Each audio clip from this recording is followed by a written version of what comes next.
Magaling! Mga ambisyoso talaga kayo. Well, good. At least, mabuti ring may pagtawanan. Lasing ka na naman Tuesday. Kung sisirahin mo lang dito sa Japan ang katawan mo, mabuti pa, bumalik ka na lang doon sa Pilipinas. Ako? Uuwi? Samantalang, ako ang may future dito. Tuesday, every night. May pangalan. Pwedeng sumikat. Kayo ang umuwi. Dahil wala kayong kinabukasan dito.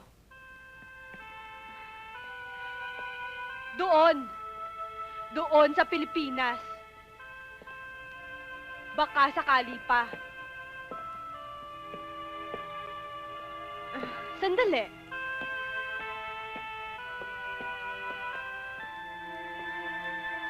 April boys ba kayo? Mali. Gawin ninyong December boys. Saka kayo mag-caroling. Baka kumita pa kayo ng konting barya. Padre! May good news ako sa inyo dalawa ni Jimmy. Pinadinig ko yung tape dun sa may-ari ng restaurant sa Chiba. Pare, interesado siya! Talaga? Anong sabi? Mamaya, pag nag-off tayo rito, punta tayo doon para makita niyo kayo, ha? Okay ba? Sige.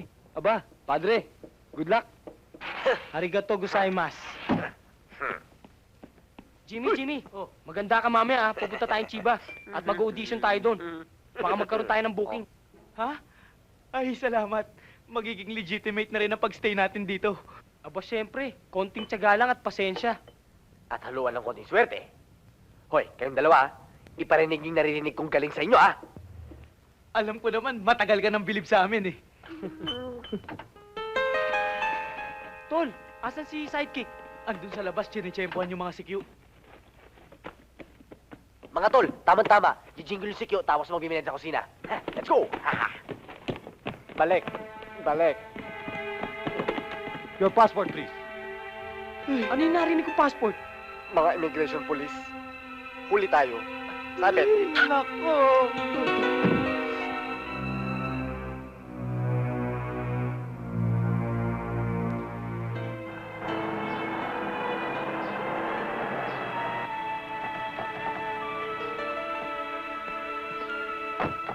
Lady, dumating na pala at mayroon mo.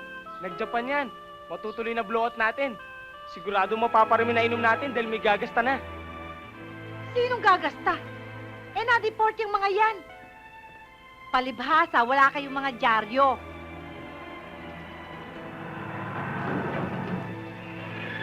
Nay, Mga ano anak. po? Nay, Testigo Santo. Tay, Testigo Santo, Eho. Sino yun? Oh, akin na si yung mga Sidekick gamit ko, nyo. kasama namin sa Japan. Ano po? Masama akong nangyari sa amin sa Japan eh. Nako, mamaya na natin pag-usapan yan, O, sige. ha? Nagluto Pumasok ako. na kayo sa loob. Yung gutom na gutom kayo. Sakto. Tayo na. Sino ka ba? Kaibigan po ako. Pasok. Ignacio, ang pinto. Ay, anong nginingisi-ngisi mo, ha? Ikaw, kalimutan mo na yung Jimmy na yan, ha? Yung negosyo mo asikasuhin mo, samantalahin mo habang umaasenso. Kaya nga ako binibigyan ng swerte, inay, eh. Dahil alam ng Diyos na kailangan ni Jimmy ang tulong ko. Aba, sandali lang ho, ah. Matindi pala yung nangyari sa magkapatid na yun, no? Di, tingnan nyo naman yung kapalit. Swerte, kapalaran, at katanyagan. Ay, hindi. Hindi swerte yon. Hard work.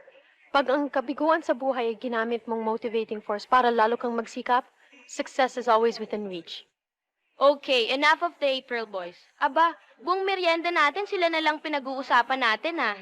Eh, paano naman? Binuksan naman itong taya sa blowout natin, eh. At kaya natin sinakyan para hindi tayo magbayad nitong kinain natin. Tama? Pero sa totoo lang, Ingrid, pag-usapan na lang natin si Chuck. After all, siya naman ang boyfriend mo, di ba? You mean, dati? Wow, mukhang napalitan na ng April Boys ang The Pencils, ah. Babae rin kayo. Okay, Ginger, di ba? Tatagal ba kayong makipagrelasyon sa isang lalaking mayabang na wala pang ibang mahal kundi ang sarili? But knowing Chuck, Ingrid, hindi ka basta-basta i-give up nun. Lalo na kung isa lang sa April Boys ang ipapalit mo sa kanya. Totoo yun. Alam mo, ilalaban ka nun ng pukpukan.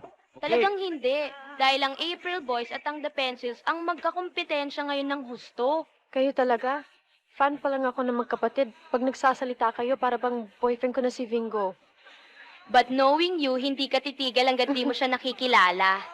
And because you know me that well, aalamin mo na kung saan sila susunod na kakanta at sasamahan mo ako para panoorin sila. Sandali, bakit si Olga lang? Kami Oo nga. tatlo, hindi ba kami kasama? Kami Kayo, may mga pag-asa pa kayong pumasa. Kaming dalawa ni Olga, siguradong bagsak na.